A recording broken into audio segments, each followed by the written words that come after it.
a Primera de Tesalonicenses. Comenzamos una nueva serie de enseñanza expositiva y hoy estaremos iniciando esta primera carta de Tesalónica. También vamos a seguir con la segunda cuando terminemos esta. La razón por la cual vamos a estar estudiando esta carta, primeramente porque la palabra dice que ella tiene todo el consejo de Dios, que toda ella es útil, pero también porque la iglesia ha estado atravesando en las pasadas semanas y meses por tribulaciones, fallecimientos de seres queridos, noticias duras, difíciles. Queremos ser animados, exhortados por su palabra, así que en el día de hoy estaremos estudiando el capítulo 1 de Primera de Tesalonicenses. Cuando lo tenga se pone de pie conmigo y hacemos lectura del versículo 1 hasta el versículo 10.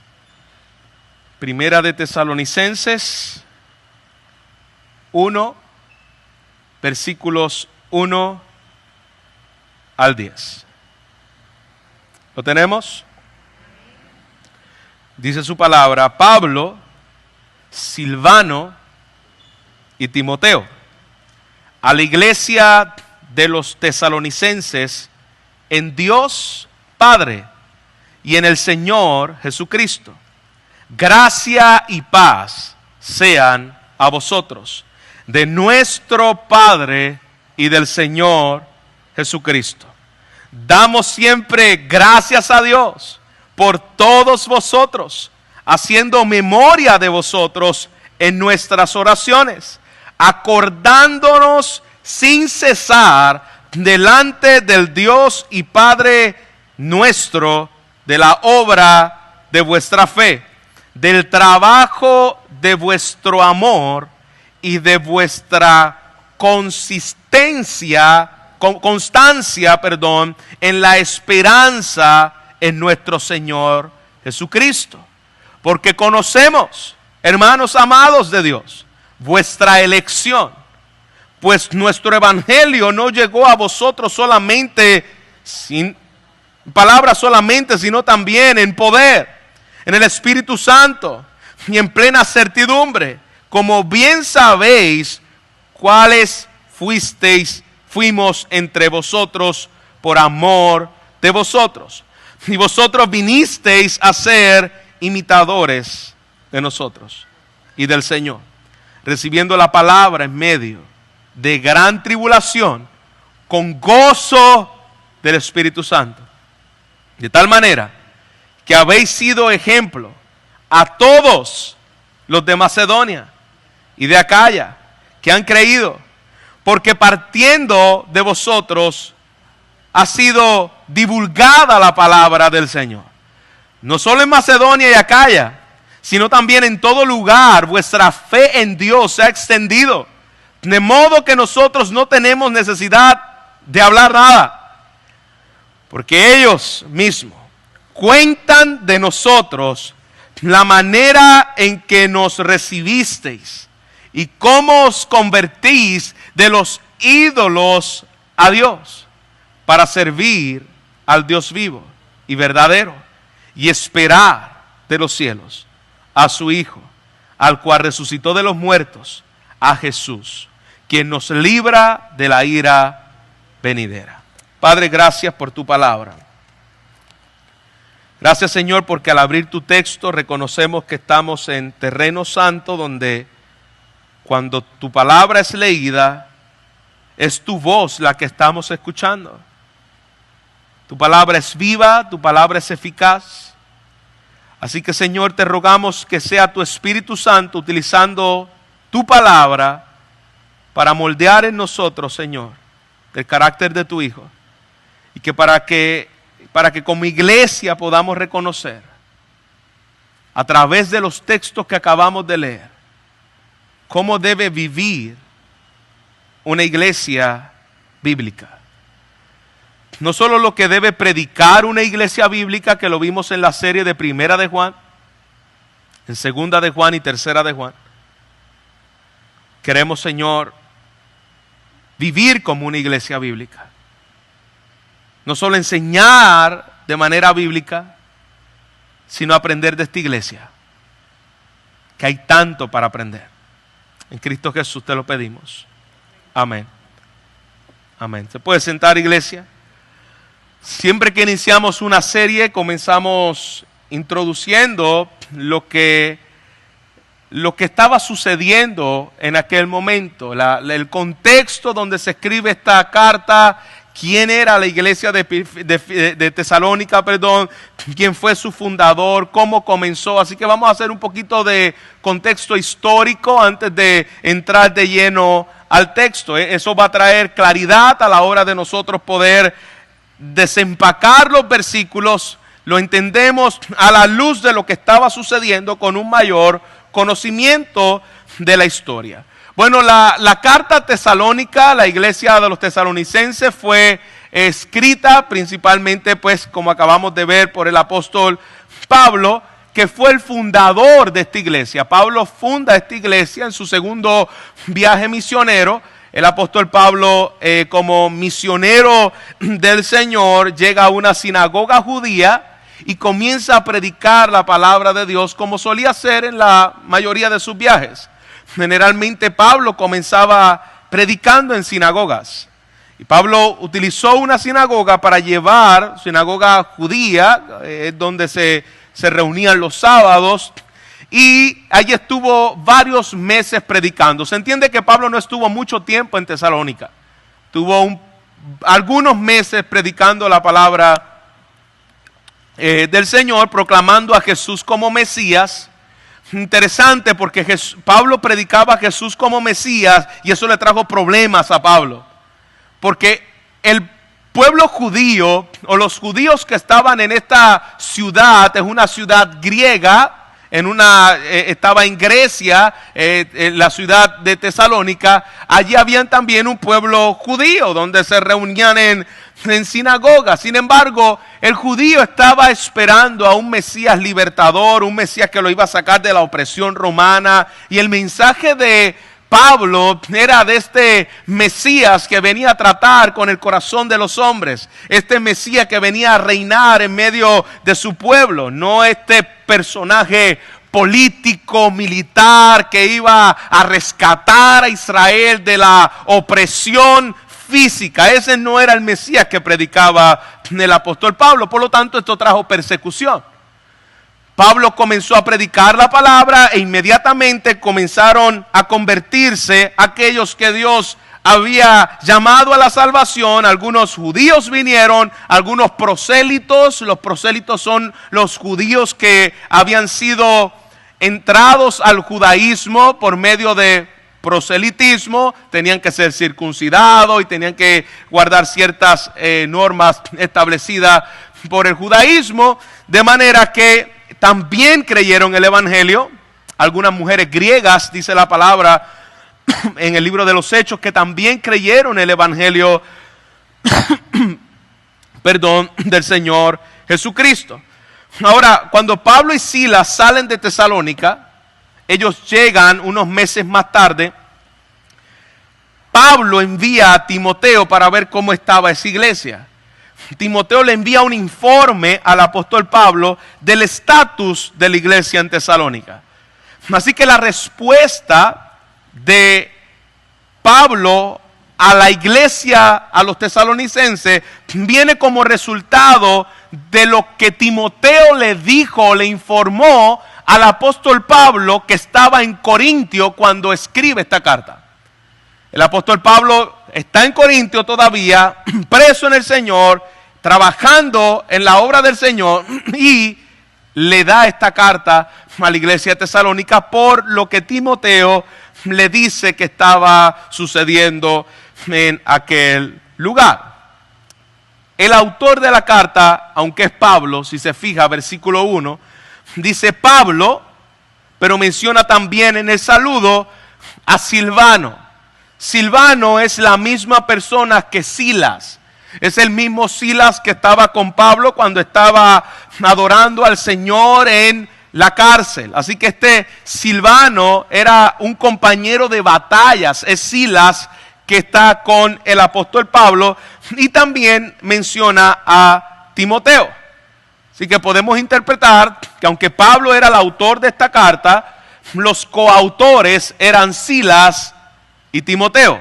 Estaban con Pablo al escribir esta carta. Esta carta fue escrita alrededor del año 50, al año 51 después de Cristo. Se cree que esta fue o la primera carta que escribió el apóstol Pablo o la segunda. Pero es una de las primeras cartas que el apóstol Pablo escribe a las iglesias, ya que estaba comenzando a escribir, todavía Pablo no lo había hecho. Y la motivación de Pablo de escribirle a la iglesia de Tesalonicenses era primeramente felicitarlo por lo que estaba haciendo. No existe una iglesia más ejemplar en toda la Biblia que la iglesia a los tesalonicenses. La iglesia más ejemplar y interesante porque a veces es la iglesia que menos escuchamos. Y así trabaja Dios. Muchas veces detrás de escena, aquellos que no hacen mucho ruido son los que Dios está utilizando y son los que Dios también está trabajando de una manera ejemplar. Jesús es un gran ejemplo de eso y Pablo quiere felicitar a la iglesia. Pablo quiere agradecer por lo que están haciendo y los anima a que continúen haciendo lo que ya están haciendo. Quiere enfocarlos en el evangelio en medio del sufrimiento. Es una carta donde la iglesia está en un contexto de persecución y Pablo quiere animar a la iglesia para que en medio del sufrimiento ellos se mantengan haciendo, no para que hagan, para que se mantengan haciendo lo que están haciendo. Los exhorta a que continúen viviendo como cristianos. Pablo toca también, y lo estaremos viendo a través del desarrollo de esta carta, a los que les gusta la escatología, el tiempo del fin. Pablo habla en esta carta de la segunda venida de Cristo. Ya que Timoteo le había traído hoy, la iglesia está diciendo que tú dijiste que ya Cristo vino. Hay gente en la iglesia que han perdido seres queridos que necesitan recordar la resurrección de Cristo. Hay gente en la iglesia que está pasando tribulación, que necesita vez tras vez recordar el evangelio del Señor. Y es lo que hace Pablo al escribirle esta carta a la iglesia de Tesalónica. Pablo habla de la pureza sexual, Pablo habla de la divinidad de Cristo, del regreso de Cristo por segunda vez y de la vida cristiana en un caminar de obediencia. Esa es la razón por la cual Pablo le escribe a la iglesia, afirmarlos en verdades que ya conocían, que ya habían sido predicadas por él, pero es necesario que vez tras vez nos las recuerden. Igual que a ti, igual que a mí. Amén. Versículo 1. Pablo, Silvano y Timoteo, a la iglesia de los tesalonicenses, en Dios Padre y en el Señor Jesucristo, gracia a vosotros y paz. Ya vimos quién era el autor, o los autores, y ahora Pablo, a diferencia de las otras cartas, él se dirige a la iglesia, pero no como las epístolas anteriores, que le habla a toda la iglesia, no le habla a un personaje en particular. En esta ocasión, Pablo le escribe y lo deja claro a los tesalonicenses.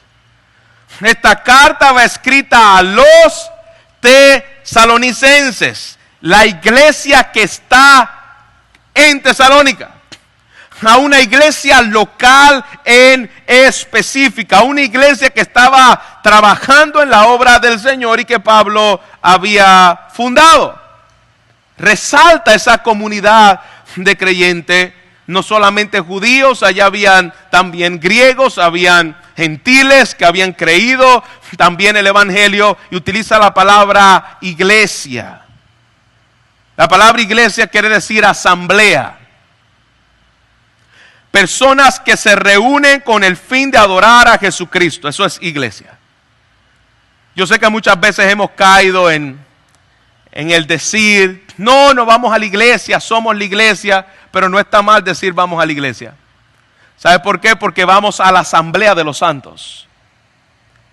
Obviamente que esto no es el edificio, la iglesia, pero la iglesia es la asamblea de los santos. Así que está bien decir voy a ir a la iglesia, porque voy a ir a la asamblea de los santos, donde los santos están reunidos en un mismo lugar, con un mismo propósito, a una misma hora. Ese es el culto al Señor.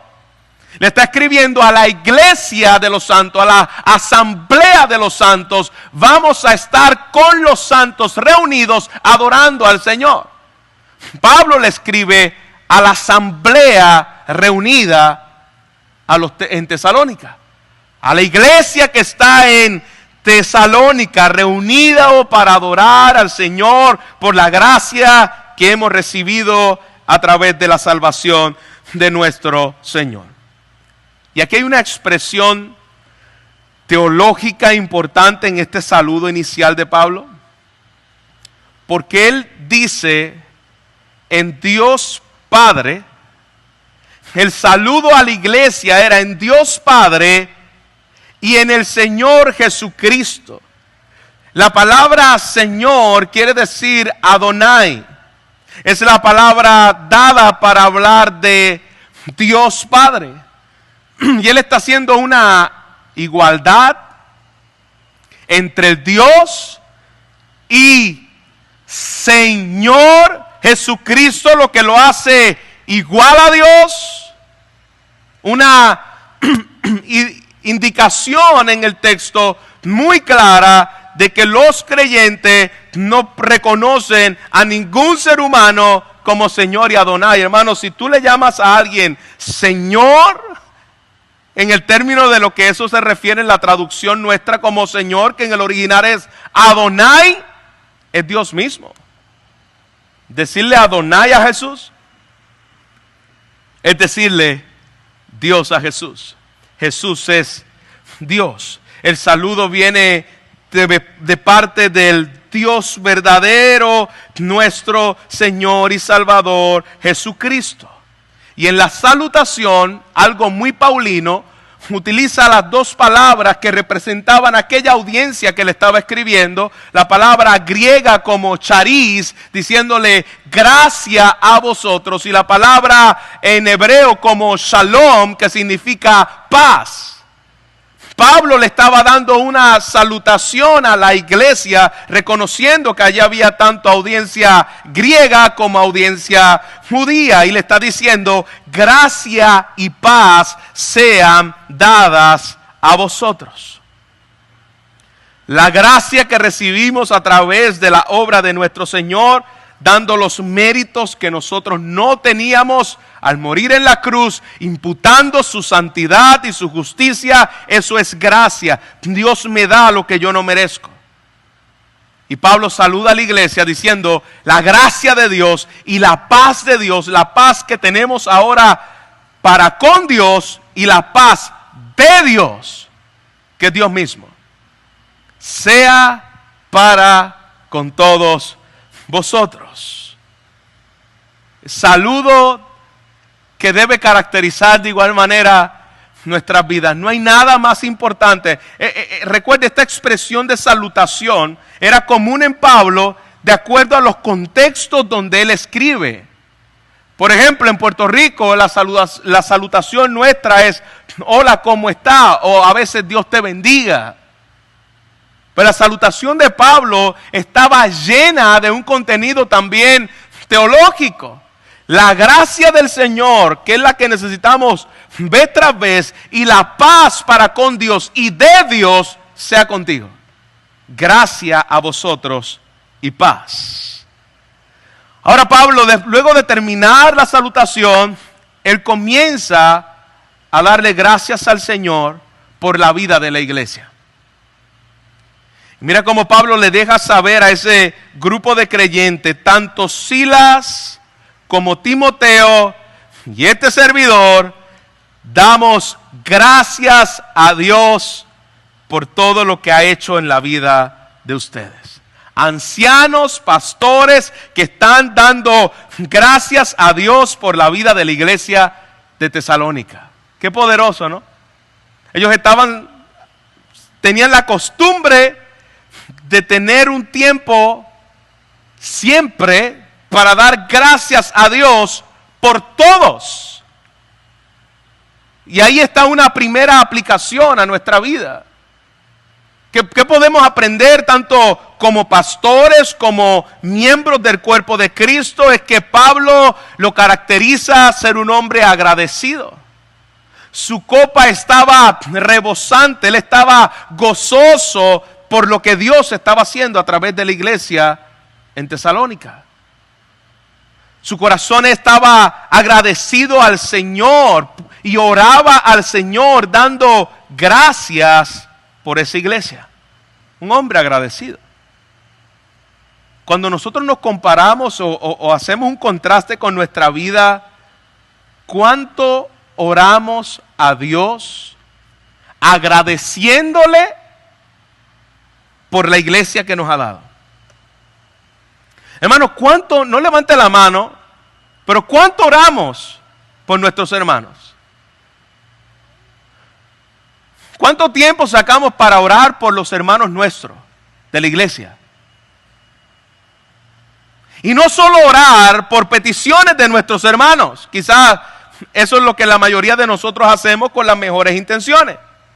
Un hermano está pasando una necesidad, un hermano está pasando tribulación y nosotros oramos por ellos en medio de esa situación. Pero aquí Pablo está dando gracias a Dios, no para que Dios hiciera algo en ellos, sino por lo que ya Dios había hecho en ellos. Ahí está la diferencia. Debemos orar por las peticiones, claro. Debemos orar por nuestros hermanos en la tribulación, sí. Pero podemos orar, como dice aquí, dando siempre gracias a Dios, haciendo memoria en vuestras oraciones. En medio de la oración de Pablo, Pablo estaba diciendo: Señor, te doy gracias por fulano, te doy gracias por este hermano, te doy gracias por esta hermana, gracias por lo que estás haciendo en ellos, gracias por la obra de Cristo, la obra tuya en medio de su vida, gracias por la forma en que ministra la iglesia. Esa era la oración continua de Pablo. Y yo me temo que esta es una oración muy poco practicada por la iglesia. Nosotros estamos más preocupados porque oren por mí que porque nosotros oremos por los demás. Pablo daba continuamente gracias a Dios por una iglesia en la cual él amaba y la recordaba continuamente en sus oraciones. Y él comienza a dar gracia recordando las evidencias de la gracia de Dios manifestada a través de la iglesia. Pastor, ¿y por qué doy gracias? Es que yo pienso en los hermanos y no tengo como que mucho motivo de acción de gracias. No te preocupes, que los hermanos pueden pensar en ti, probablemente tengan también muy poco motivo de dar gracias. Sin embargo, vemos en el apóstol Pablo que él buscó, él miró los medios de gracia, cómo Dios estaba moviendo a través de la iglesia y daba gracias a Dios por eso. Y el primer medio de gracia que él da es, versículo 3, teniendo presente sin cesar delante de nuestro Dios y Padre. Ahora entro a los medios de gracia. Teniendo presente sin cesar. No era algo que Pablo hacía de vez en cuando. Nosotros el jueves vamos a tener un culto de acción de gracia. No era que Pablo hacía eso en los cultos de acción de gracia.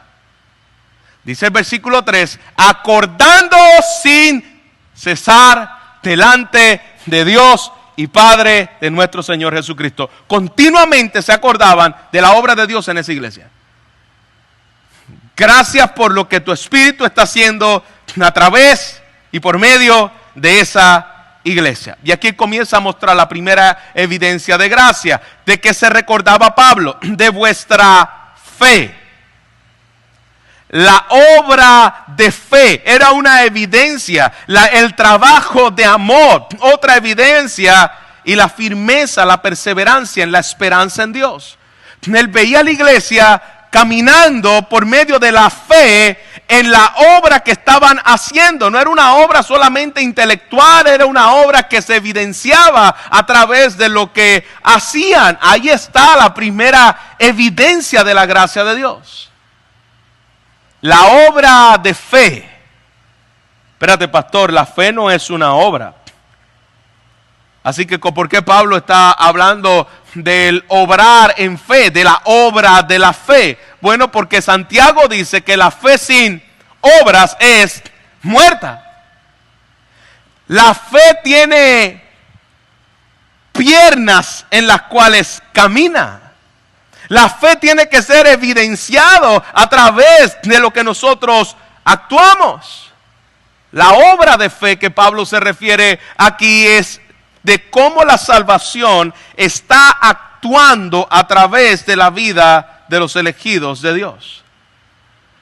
Se dedican a obras justas, se dedican a obras santas que exalten al Señor, ponen su fe, sus dones, sus dones y sus talentos de gracia para vivir para el Señor. La obra de la fe. Mira cómo dice Efesios capítulo 2, versículo 18. Capítulo 2, versículo 8 al 10. Porque por gracia sois salvos, por medio de la fe, y esto no es de vosotros, pues es un don de Dios, no por obras, para que nadie se gloríe, pues somos hechuras suyas, creadas en Cristo. ¿Para qué? Para buenas obras.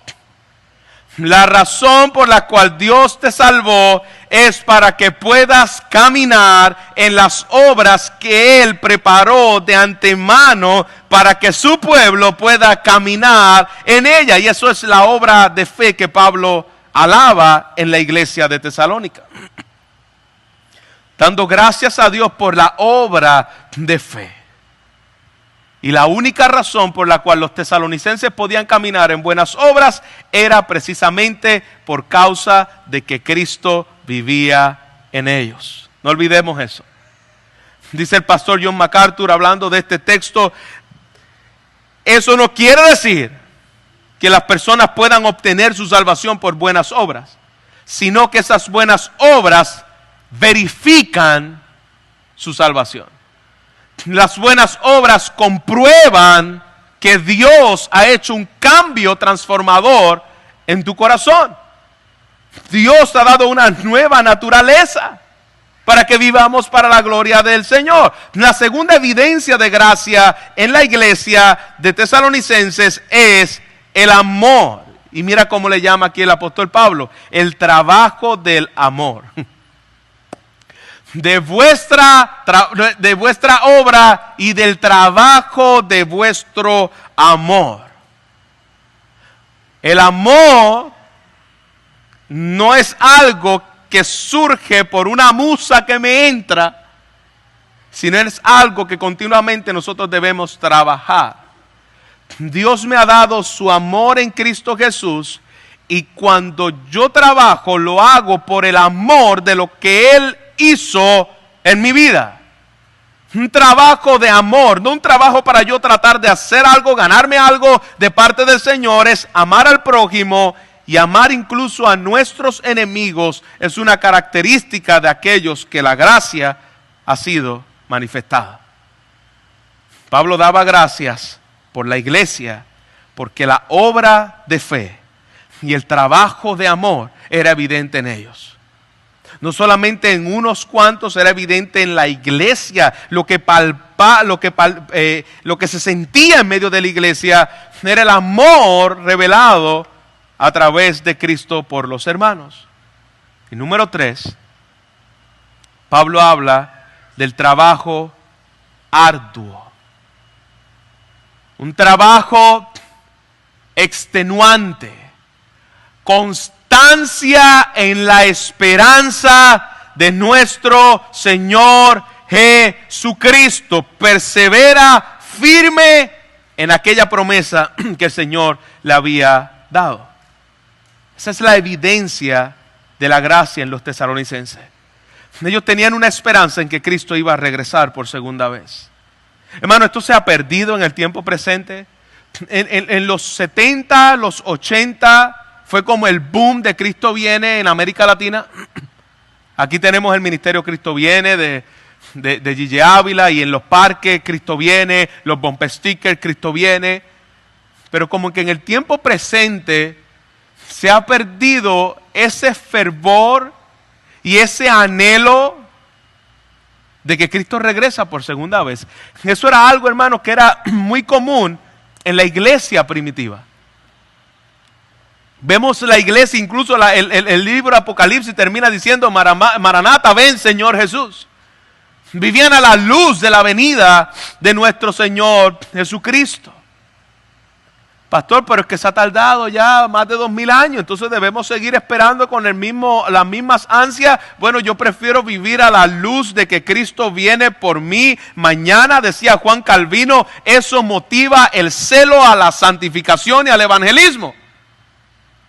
¿Por qué? Porque yo sé que Cristo puede venir por mí en cualquier momento, puede venir por la iglesia en cualquier momento, no como algo de miedo, sino como una esperanza, como le llama aquí el apóstol Pablo, la esperanza en nuestro Señor Jesucristo. La esperanza en lo que Él ha hecho y la esperanza en lo que Él hará. Él vino, Él murió, Él resucitó y Él regresará. Resistente, perseverantes, bajo la presión en la cual se encontraba la iglesia en Tesalónica, ellos continuaban firmes en la esperanza. Pastor, pero estamos bajo presión, olvidamos esto, claro, pero es algo que debe caracterizar nuestras vidas. Podemos estar firmes, podemos incluso estar tristes, pero recordando la esperanza gloriosa de su regreso y la paciencia con alegría, porque Él es fiel a su palabra. Él dijo que va a regresar y Él lo va a hacer. John Piper dice sobre estos 3 elementos: la fe, el amor y la esperanza. Él dice, provienen de una relación con el Señor vivo y Jesucristo. Ellos son el resultado y la evidencia de ser escogidos por el Padre y son la obra del Espíritu Santo a través de la predicación de un mensaje particular llamado Evangelio. Esa era la razón de Acción de Gracia, ver la evidencia del Espíritu a través de estas 3 cosas en la iglesia del Señor. Versículo 4. Comienza a recordarle un tema que a algunos en las iglesias no les gusta tocar. No hablemos de eso porque esos son temas profundos que traen división. No debemos hablar de esos temas. Pues Pablo habló de esos temas a una iglesia recién fundada, a una iglesia recién plantada, recién establecida. Pablo les recordó y les dice ahora en la carta: sabiendo, hermanos, amados de Dios, su elección de vosotros.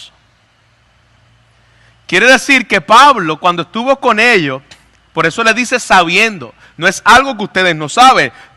Ustedes lo saben porque yo me invertí en ustedes. Yo estuve con ustedes. Yo les enseñé a ustedes. Y ustedes saben que ustedes son lo que son como creyentes por causa de vuestra elección.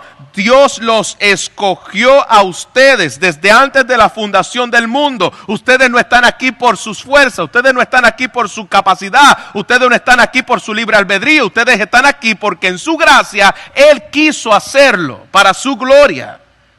Y sabe, dice, porque conocemos, hermanos amados de Dios, vuestra elección.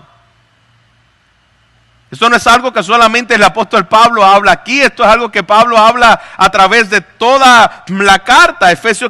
Las cartas, Efesios 1:4 dice que nosotros somos elegidos por la gracia soberana de Dios. Efesios 1:5 dice que es una elección incondicional de Dios. Romanos 9:14 dice que esa elección es justa. Colosenses 3:12 dice que esa elección es para servir. Somos escogidos por Él para servir. Y el propósito de esa elección, Efesios 1, versículo 4 al 6, es para la gloria de su gracia. No hablar de la elección es quitarle las páginas a la palabra. Porque aquí Pablo le está diciendo, es una iglesia escogida por Dios para su gloria. La prueba de vuestra elección es precisamente lo que acabamos de hablar. Versículo 5. La prueba de vuestra elección es que podemos ver en ustedes una fe que obra, un amor que trabaja y una esperanza que es perseverante. Esa es la muestra de un escogido de Dios. Nadie puede tener confianza en la elección si las obras evidentes de su gracia no se ven en ti. Nadie. Dios escoge desde antes de la fundación del mundo y aquello que escoge Él evidencia a través de su obrar. Él toca y transforma el corazón. De manera que esa obra de gracia en la vida de la iglesia en Tesalónica era evidente en todas partes.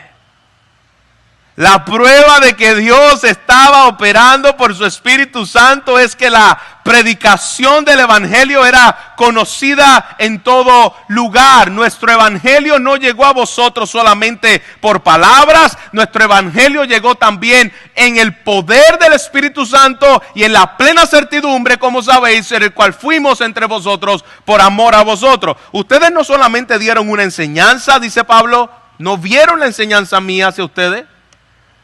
Este evangelio fue mostrado a través del testimonio de una vida de ejemplo que fue revelada a ustedes por el poder transformador del Espíritu. Mira cómo dice el teólogo Andrew Nygren. Él dice acerca de la predicación del evangelio: el evangelio no es la presentación de una idea, sino la operación de un poder. Cuando se predica el evangelio, el poder de Dios está obrando para salvación de los hombres, arrancándolos de los poderes de la destrucción y trasladándolos a la nueva era de la vida en Cristo. Ese es el poder del evangelio. El poder del evangelio no es solamente una enseñanza, es que esa enseñanza tiene la capacidad de transformar los muertos en vida. Es una obra sobrenatural, no es la capacidad humana, no es el intelecto humano, es el poder de Dios a través de la predicación del evangelio de nuestro Señor Jesucristo. Pablo le está recordando, el evangelio no vino solamente en palabras, sino que el efecto transformador del evangelio se vio en sus vidas. Ese es el poder. Vino en poder de Dios. Un evangelio que no cambia no es el evangelio de Jesucristo. Un evangelio que no transforma al hombre muerto en vida no es el evangelio de Jesucristo. Un evangelio que no transforma del pecado a la santidad no es el evangelio de Jesucristo. El evangelio de Jesucristo, dice Pablo, no solamente fue en palabras, fue mostrado en poder. Hay una evidencia de gracia manifestada en las vidas de ustedes que yo puedo testificar por lo que vi yo, por lo que me dijo Timoteo, pero también por lo que ustedes vieron en mí. Es una transformación de Dios en nosotros. Y Pablo continúa ahora hablando de la importancia del buen testimonio de ellos como los que Él les dejó para que le imitaran. Versículo 6 al versículo 9 podemos verlo claramente y Pablo dice: ustedes vinieron a ser imitadores de mí. Imitaron a Pablo y al Señor, y vosotros vinisteis a ser imitadores de nosotros y del Señor, recibiendo la palabra en medio de gran tribulación. Era muy común para el tiempo que Pablo escribe esto, donde los rabinos estaban presentes, donde un rabino escogía a sus discípulos y los discípulos se iban a vivir con el rabino. Es lo que sucedió con los discípulos de Jesús. Escogió a sus discípulos y los discípulos estaban cercanos y en la casa con Jesús. ¿Para qué? Para que no solamente aprendiera de lo que le decía, sino para que la vida de ese rabino afectara de tal manera su vida que ellos pudieran ver lo que le enseña. Y eso es un verdadero discipulado. Discipulado no es una transferencia de palabras ni de información. Discipulado es una transferencia de vida. Y eso fue lo que hizo Jesús con sus discípulos. Y eso es lo que Pablo está haciendo aquí. Y vosotros viniste a ser imitadores de nosotros y del Señor. no me imites a mí, imita a Jesús. Pero eso no es lo que dice Pablo. Y puede sonar un poco vanaglorioso para algunos, pero hermanos, lo que Pablo está diciendo, en la medida en la cual yo imito a Jesús, en la medida en la que yo camino en la vida de Jesús, ustedes imítenme a mí. No solamente le dice imita a Jesús, imítame a mí. De la forma en la que yo puedo caminar, imitar al Señor. Recibieron la palabra en medio de gran tribulación, imitando a Pablo, que en medio de gran tribulación vivía para la gloria de Dios. Vinisteis a ser imitadores de nosotros y del Señor. ¿En qué forma imitaron a Pablo y al Señor? Número uno, a recibir la palabra, es lo que menciona aquí el texto. Recibieron la palabra por medio de tribulaciones. ¿De qué forma ellos imitaron a Pablo a soportar las tribulaciones que vinieron como consecuencia de su conversión? Hermanos, es el mismo, dice imitadores de vosotros, porque es el mismo Pablo y el mismo Silas que en un momento dado estaban encarcelados, habían recibido azotes, habían sido castigados con látigos y eran los mismos que estaban adorando al Señor y cantando en medio de la prisión. Ellos eran imitadores de Pablo porque reciben la palabra en gran tribulación, pero tienen gozo del Espíritu Santo. Imitador de Pablo. Imitador de Jesús, en el cual dijo, en el que fue a la cruz con el gozo puesto delante de él, la gloria de Dios. La tribulación no quitó el gozo de Pablo, la tribulación no quitó el gozo de Cristo, la tribulación no quitó el gozo de los tesalonicenses. Eran imitadores de Pablo, eran imitadores de Jesucristo. Gozo sobrenatural en medio de la prueba, a pesar de haber sido humillados, maltratados, azotados. Hechos capítulo 16, mira cómo dice la palabra del Señor. Pablo y Silas, habiendo experimentado esta clase de azotes, se regocijan, dice, en el Señor, e interrumpen en alabanza al Señor, cantando himnos en la cárcel. Hermanos, el cristianismo moderno está lleno, esto puede sonar fuerte, pero es la realidad, de llorones, donde por cualquier cosa nosotros nos ofendemos, por cualquier cosa nosotros queremos desaparecer del planeta Tierra. Y todavía nosotros no hemos enfrentado ni siquiera lo más mínimo de lo que estos hombres de Dios estuvieron enfrentando. Azote, persecución, cárceles, látigo por amor al Evangelio de Cristo Jesús. Y lo hacían con gozo en el Espíritu Santo. La iglesia tesalónica estaba sufriendo con gozo en el Espíritu.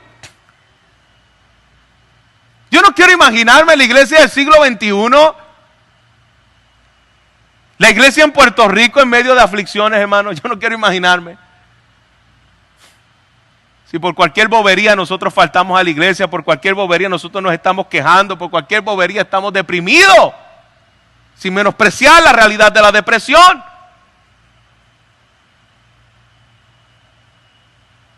Martín Lutero decía, muy bien dijo en una ocasión, si Cristo llevó una corona de espinas, ¿cómo habrían de esperar sus seguidores solamente una corona de rosas? Si Cristo llevó una corona de espinas, hermanos, no esperemos una corona de rosas nosotros aquí en la tierra.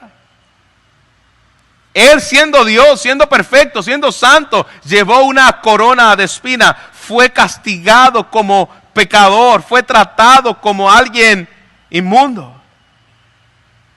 ¿Por qué nosotros pensamos que debemos ser diferentes?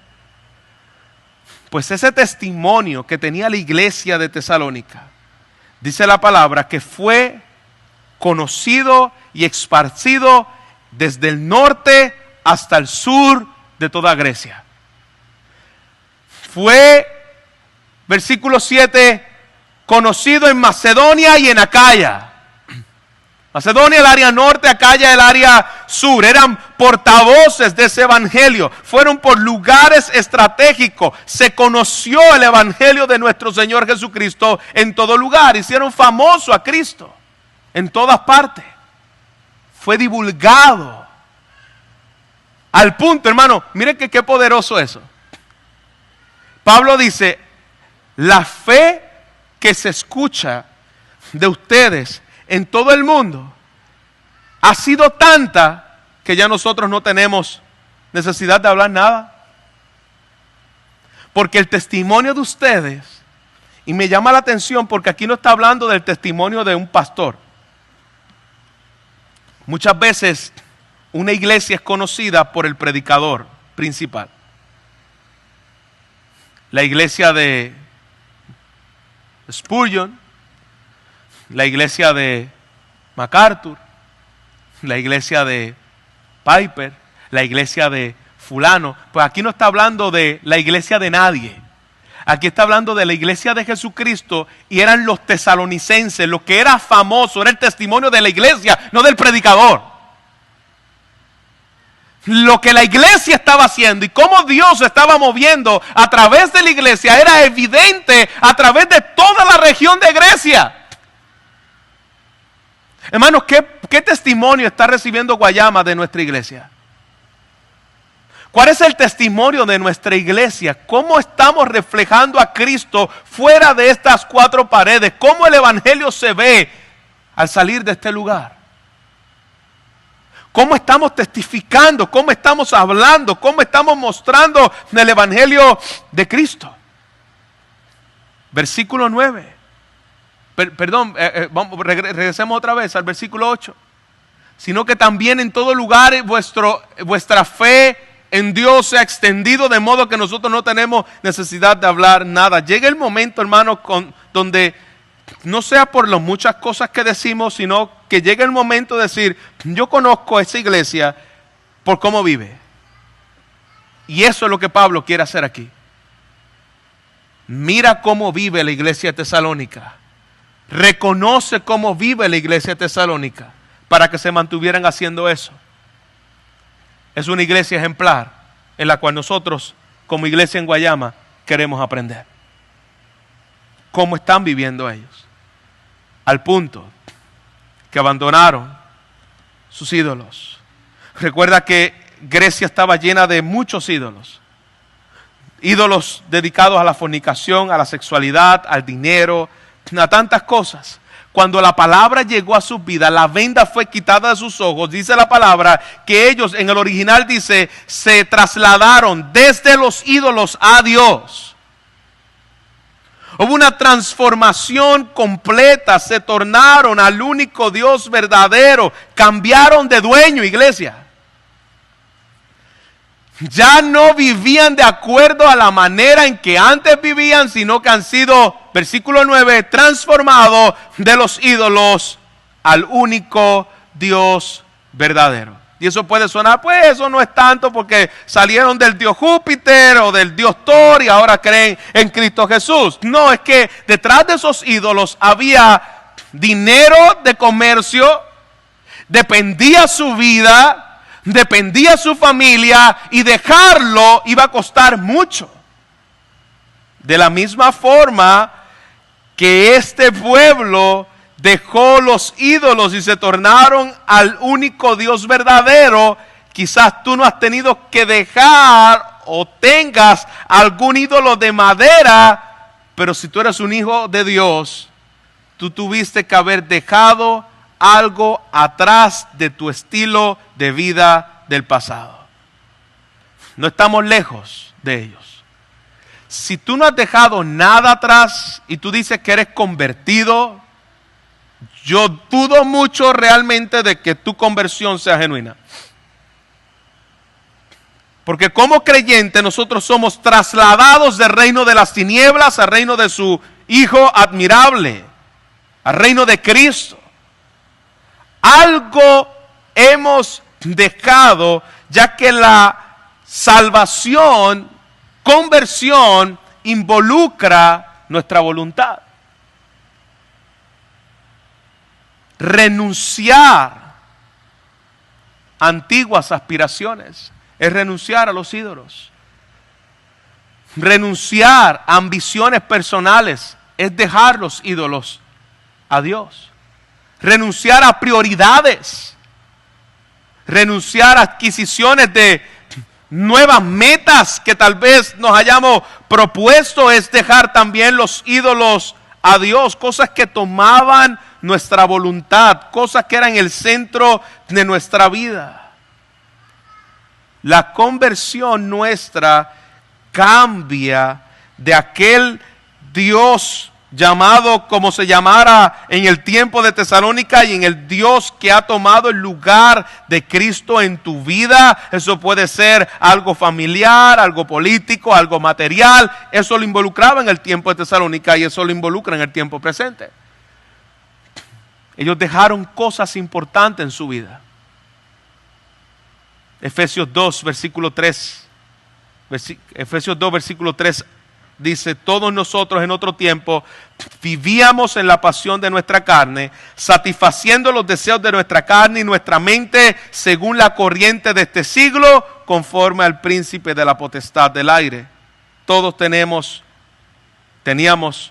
ídolos en la cual habían renunciado, habían sido convertidos, había una ruptura radical de esos ídolos en sus vidas. ¿Qué ídolos como iglesia, como individuo, hemos tenido que entregar al Señor? Usted y yo lo sabemos, ¿no? Los que todavía están y los que tenemos que dejar. Y mira las características de esa nueva vida de la iglesia. Para servir, no solamente lo dejaron y ya, lo dejaron para servir al Dios vivo y verdadero. Y eso es una expresión que se utilizaba mucho al hablar del servicio en el Antiguo Testamento. Por ejemplo, en Éxodo capítulo 4 podemos ver cuando Dios llama a Israel, dice: Israel es mi hijo, mi primogénito, te he dicho, deja ir a mi hijo para que me sirva. Deja ir libre a mi pueblo para que me sirva. Servicio es sinónimo de adoración. Para que me adore. No solamente dejar los ídolos, es que yo voy en pos de Dios.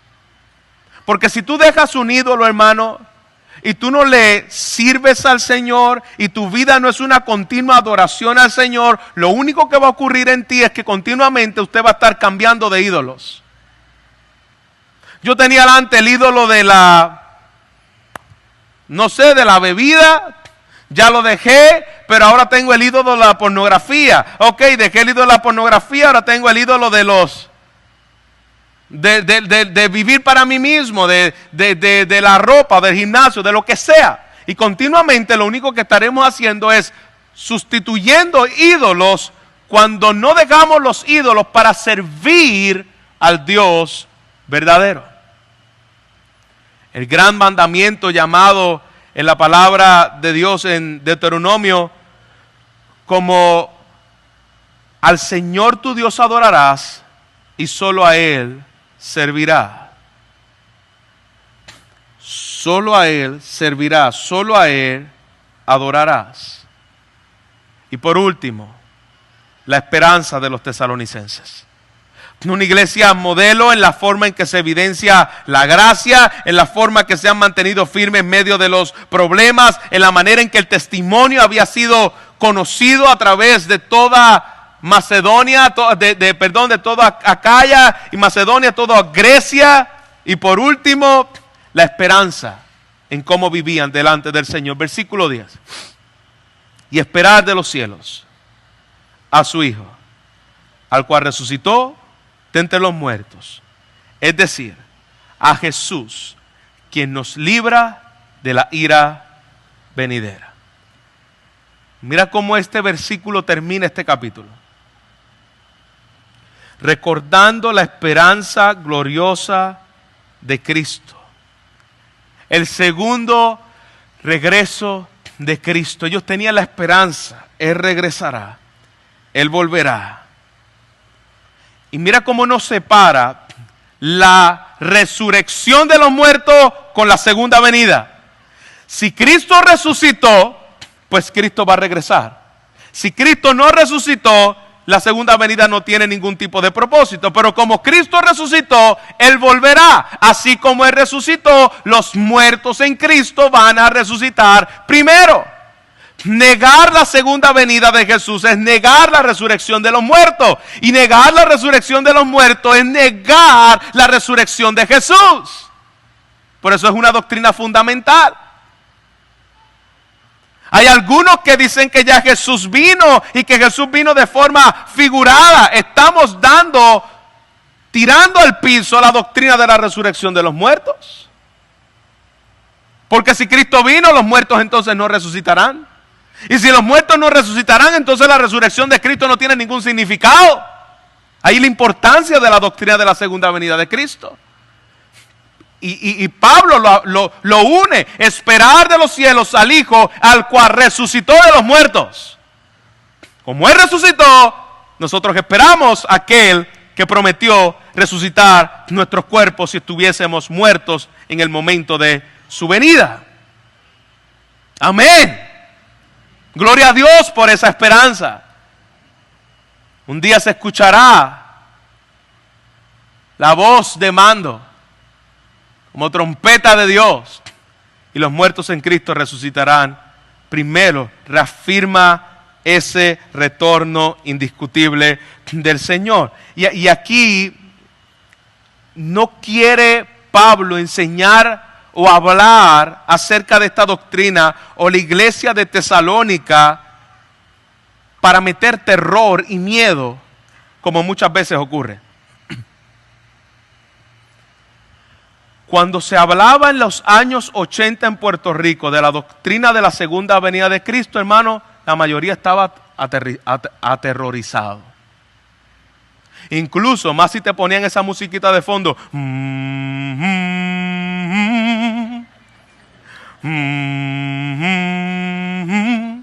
Cristo vino y su pueblo se llevó. Cristo viene, pero no para que tengas miedo. Es para que tengas esperanza. Porque si tú estás en Cristo, hermano, nadie nos arrebatará de su mano. Nada. Tenemos esperanza en nuestro Señor Jesucristo. No miedo. Obviamente, aquellos que no están en Cristo deben temer. Claro que deben temer, porque van a recibir la ira venidera. Pero si tú estás en Cristo, ya Cristo llevó la ira de Dios por ti. No recibirás nunca la ira de Dios. Ya no hay condenación para los que están en Cristo. Dios no está airado con el creyente. Dios no está airado con sus hijos. Dios está airado con el pecador. Si tú estás en Cristo y tus pecados fueron castigados en Él, dice la palabra, has sido librado de la ira venidera. Levantarte todos los días sabiendo esto, hermano, debe traer gozo a tu alma. La ira de Dios no está sobre mí porque cayó sobre Jesús. Yo fui librado de la ira eterna. El Padre me ama y estoy seguro en Él. Y nadie me podrá arrebatar de su mano. Maranata, ven Señor Jesús, vuelve por tu pueblo, vuelve por tu iglesia. Eso no es una doctrina de miedo, es una doctrina de esperanza. El regreso de nuestro Señor Jesucristo. Importante, y eso lo estaremos viendo y Pablo lo va a estar desarrollando a través de esta carta. Iglesia, con esto termino. De forma de aplicación, ¿podrá nuestra iglesia, hablando de ti como individuo y de mí como individuo y hablando de manera colectiva, podremos dar testimonio de nuestra vida cristiana como Pablo la da de los tesalonicenses? Si Pablo escribiera la carta a la iglesia en Guayama, ¿podría dar el testimonio que está dando de la iglesia en Tesalonicenses? ¿Cuán evidente es la obra de gracia en mi vida? ¿Cómo está trabajando la fe que me salvó? ¿Cómo está obrando ese amor de Cristo en mí? ¿Dónde está mi esperanza eterna? ¿Cómo se ve? a la luz de estos textos podemos hacer una radiografía espiritual como creyente y preguntarnos, ¿es mi fe, mi amor y mi esperanza evidencia de la gracia de Dios en mi vida? ¿Cómo es mi actitud cuando estoy atravesando pruebas, dificultades, tribulaciones? ¿Actúo con gozo sabiendo que mi identidad está en Jesús? ¿Cómo estamos actuando? La gente puede ver que somos imitadores de Cristo. ¿Podemos decirle a otros, sed imitadores de mí? ¿Tenemos sentido de urgencia de dar testimonio a nuestro vecindario, a nuestros amigos, a nuestro trabajo? Es el evangelismo. El testimonio de esa iglesia corrió de norte a sur. Quiera el Señor llenar cada silla de esta iglesia, no simplemente por tener una foto bonita en el Facebook, que oramos al Señor que un día nos permita llegar, pero es porque hay familias que están destruidas, bajo condenación, hay familias que ahora mismo están matándose entre ellos mismos, hay familias que están bajo la ira de Dios, y tú y yo somos esa iglesia llamada a predicar el evangelio, a que sea conocido en todo lugar, que el evangelio de Cristo llegue de norte a sur, de este a oeste, en toda nuestra isla. Es nuestra esperanza el regreso de Cristo. ¿Esperamos la venida del Señor o realmente nos estamos deprimiendo con todo lo que vemos? Estamos viendo cosas difíciles, estamos moviendo momentos de tribulación, pero el Señor regresa por su iglesia. Cristo vuelve, no como una forma de escapismo, ay ya que Cristo venga para que me saque de todo esto, no, por una promesa final donde reinaremos con Él para siempre y ninguna de estas cosas que estamos viviendo existirán más. Él reinará por toda la eternidad. Estamos dando frutos dignos de arrepentimiento en la manera en que estamos caminando. Y si hay alguien aquí que pueda decir un no o un sí, yo no quiero que salgas de este lugar sin la esperanza en Cristo.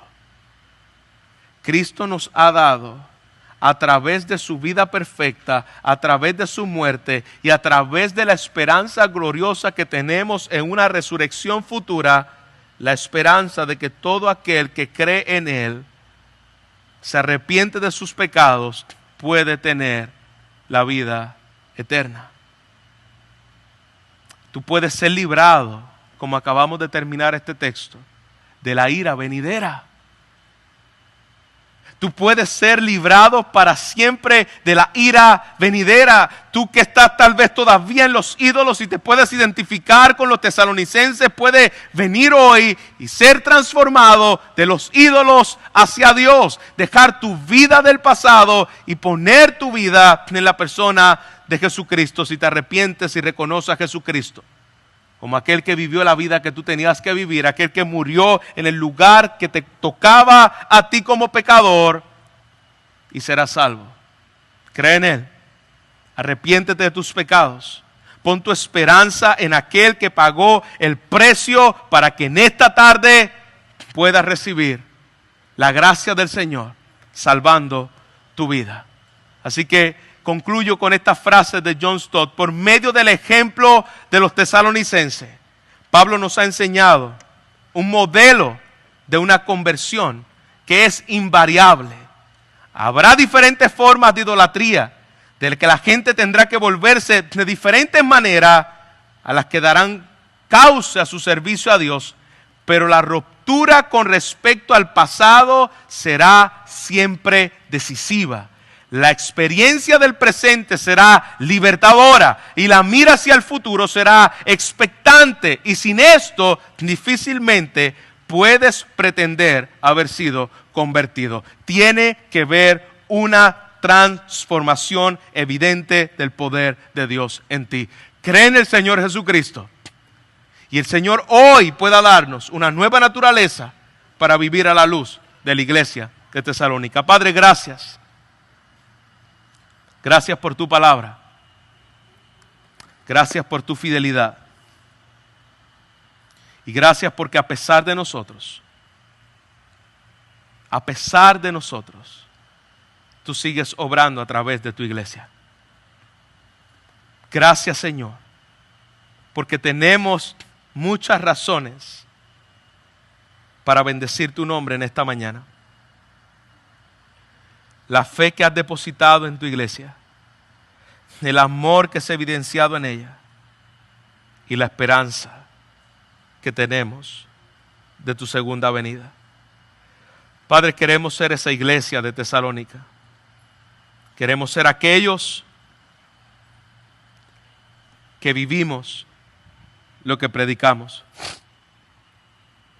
Queremos ser esa iglesia, Señor, que no solamente se llama una iglesia bíblica, queremos vivir como una iglesia bíblica. Y te queremos pedir perdón, Señor, las veces que no hemos dado testimonio ni a los de adentro ni a los de afuera de lo que es una iglesia bíblica. Porque a veces, Señor, nuestras conductas hablan más fuerte que nuestras palabras. A veces, Señor, lo que hacemos hace que aquellos no nos quieran escuchar, que están afuera, porque contradice lo que decimos. Queremos que el testimonio de Cristo sea evidente. Queremos imitarte a ti, como la iglesia tesalónica te imitó a ti. Imitó al apóstol Pablo, porque Pablo te imitaba a ti, Señor. Danos sentido de urgencia para predicar, compartir tu evangelio. A todo lugar, a toda criatura. Y danos de tu gracia. Para, Señor, la imagen de Cristo en nosotros siga hablando, aun cuando no hablamos. Para tu gloria, te lo pedimos. Amén. Oremos al Señor.